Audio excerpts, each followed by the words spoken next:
हरियाणा विधानसभा चुनाव के नतीजों ने सभी को चौंका दिया है। 3 दिन पहले आए एग्जिट पोल के आंकड़े धराशायी हो गए और बड़े बड़े राजनीतिक पंडितों की जो भविष्यवाणी थी वो धरी की धरी रह गई, गलत साबित हो गई। सुबह की शुरुआत के साथ वोटों की गिनती जैसे ही शुरू हुई तो कांग्रेस अचानक से बहुत तेजी से आगे बढ़ी और करीब 1 डेढ़ घंटे तक आगे ही रही।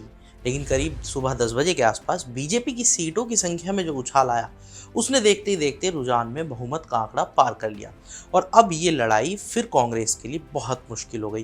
कांग्रेस जो रुझान में कभी 60 के करीब के का जो आंकड़ा था उसे टच कर रही थी, वो अब 35 के आसपास आ गई थी। दिन चढ़ने के साथ ही फिर कांग्रेस बढ़त बनाने में कामयाब नहीं रही और अभी का जो ये आंकड़ा है, जो फाइनल रिजल्ट्स निकल कर आए हैं, वो ये है कि बीजेपी हरियाणा की 90 में से 48 सीटों पर जीत चुकी है और कांग्रेस के खाते में इस बार महज 37 सीटें गई है। बीजेपी हरियाणा में पिछले 10 साल से सत्ता में है। ऐसे में एक आम राय जो बनी थी या कहीं की एक कयास जो ऐसे लगाए जा रहे थे कि राज्य में भगवा पार्टी को इस बार सत्ता विरोधी लहर का सामना तो करना ही पड़ेगा, लेकिन अब के जो नतीजे आ रहे हैं उन्हें देखकर ये लग रहा है कि पार्टी इससे पार पाने में कामयाब रही।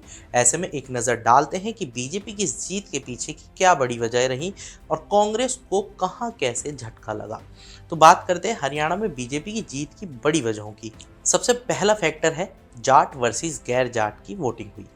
हरियाणा में शुरुआत से जाट और गैर जाट की राजनीति हावी रहती है। अब सूत्रों ने बताया कि बीजेपी की इस जीत का एक कारण ये भी बताया जा रहा है कि गैर जाटों ने भूपेंद्र हुड्डा की जीत से असुरक्षा का भाव आ गया था।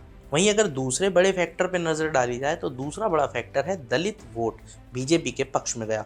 सूत्रों का कहना यह भी है कि ऐसा भी माना जा रहा है कि राहुल गांधी ने अमेरिका में आरक्षण खत्म करने वाली जो बात कही थी उसे बीजेपी अच्छे से भुना पाई और हरियाणा में दलितों ने कांग्रेस को वोट नहीं दिया। हरियाणा की 14 ऐसी सीटें हैं जहां एससी मतदाता का अहम रोल है, यानी कि वहां किसी भी नेता को जिताने में एससी मतदाता बड़ी भूमिका निभाते हैं। वहीं एक चीज़ ये भी सामने निकल कर आई मीडिया रिपोर्ट्स में, जो सूत्रों से दावा किया जा रहा था कि एक कारण ये भी है कि जो दलित हैं उनमें मिर्चपुर कांड का खौफ भी था। ये मिर्चपुर कांड अप्रैल 2010 का था, जब इस गांव में जाट समुदाय के लोगों ने कई घरों को आग लगा दी थी। भीड़ ने उस समय करीब 70 साल के एक बुजुर्ग और उसकी दिव्यांग बेटी को भी जिंदा जला दिया था।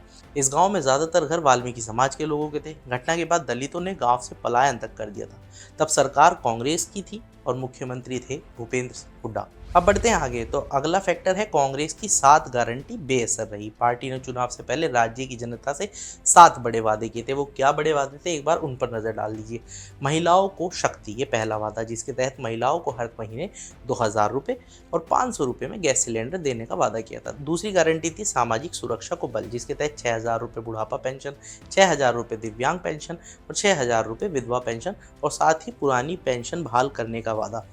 अगला है युवाओं को सुरक्षित भविष्य देने की गारंटी, जिसके तहत 2 लाख पक्की भर्ती और नशा मुक्त हरियाणा का अभियान दिया गया था।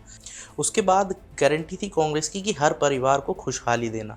इसके तहत 300 यूनिट मुफ्त बिजली और 25 लाख तक का मुफ्त इलाज। फिर बात करी थी इन्होंने गरीबों को छत देने की, जिसके तहत 100 गज का प्लॉट और 3.5 लाख की लागत से 2 कमरों का मकान देने का।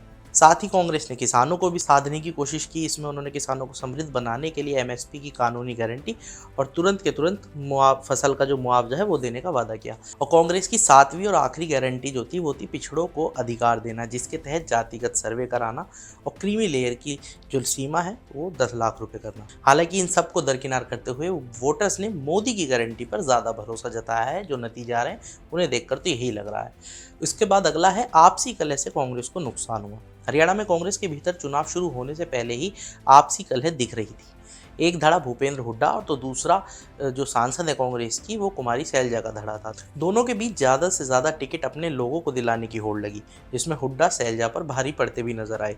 नतीजा ये हुआ कि सैलजा हरियाणा विधानसभा चुनाव के प्रचार के दौरान जो महत्वपूर्ण समय था उस समय दिल्ली में रही। हालांकि बाद में गांधी परिवार और कांग्रेस हाईकमान ने दोनों नेताओं के बीच सुलह समझौता कराया, दोनों को मंच पर एक साथ लेकर आए, खुद राहुल गांधी लेकर आए दोनों का हाथ पकड़ के, लेकिन वो महज एक कहें कि तस्वीर में ही दिखा, दिलों में वो दूरियां शायद बनी ही रही। बात करते हैं एक और फैक्टर की, जो है क्षेत्रीय दलों पर भरोसा कम हुआ। हरियाणा विधानसभा चुनाव के नतीजों से ये तो साफ हो गया है कि क्षेत्रीय दलों पर अब वोटर्स का भरोसा कम हो गया है। इसका सबसे ज़बरदस्त उदाहरण है जननायक जनता पार्टी, जिसे 2019 के विधानसभा चुनाव में 10 सीटें मिली और बीजेपी के साथ मिलकर उसने सरकार बनाई। वो किंग मेकर बनी। अब उसी जेजेपी के 2024 चुनाव में उसी जेजेपी को एक भी सीट हासिल नहीं हुई, और तो और पूर्व डिप्टी सीएम दुष्यंत चौटाला तक अपनी सीट नहीं बचा पाए, जो उस पार्टी का प्रमुख चेहरा थे। हालांकि आईएनएलडी इस बार 1 से 2 सीटों पर तो आ गई, लेकिन एलनाबाद सीट से पिछली बार के विधायक अभय सिंह चौटाला को जोरदार झटका लगा, जहां कांग्रेस के भरत सिंह बेनीवाल ने उन्हें 15,000 वोटों के अंतर से मात दी है। अब बात करते हैं लास्ट फैक्टर की। तो लास्ट फैक्टर था कांग्रेस का अति आत्मविश्वास, जो उस पर भारी पड़ा। कांग्रेस इस नैरेटिव के साथ चल रही थी कि हरियाणा में सत्ता विरोधी लहर के चलते वो आसानी से जीत जाएगी। इसके पीछे कुछ हद तक लोकसभा चुनाव के नतीजे भी थे, जिसमें कांग्रेस बीजेपी से 5 सीटें छीन लाई थी। हरियाणा में लोकसभा की 10 सीटें हैं। ऐसे में कांग्रेस को लगा कि जनता के अंदर मौजूदा सरकार को लेकर एक गुस्सा तो है, और लोग अब उसे ही अपना एक दूसरा विकल्प मानकर चल रहे हैं। हालांकि कई राजनीतिक जानकारों का कहना यह है कि पार्टी इस सब की वजह से कहीं ना कहीं ओवर कॉन्फिडेंस में आ गई, जबकि बीजेपी का जो एक फॉर्मूला है कि मुख्यमंत्री बदलो और एंटी इनकम्बेंसी को मात दो, यानी सत्ता विरोधी लहर को अगर मात देनी है तो मुख्यमंत्री बदलने का जो बीजेपी का वो पुराना फॉर्मूला है, वो कहीं ना कहीं इस चुनाव नतीजों से एकदम कारगर साबित होता दिख रहा है। तो आज के इस वीडियो में इतना ही। बाकी तमाम बड़ी खबरों के लिए जुड़े रहिए मनी कंट्रोल हिंदी के साथ। आप हमारे यूट्यूब चैनल को सब्सक्राइब करें, फेसबुक पेज को लाइक करें, और अब व्हाट्सएप के जरिए भी आप हमसे जुड़ सकते हैं। व्हाट्सएप चैनल का लिंक आपको कमेंट बॉक्स में मिल जाएगा। तब तक के लिए धन्यवाद।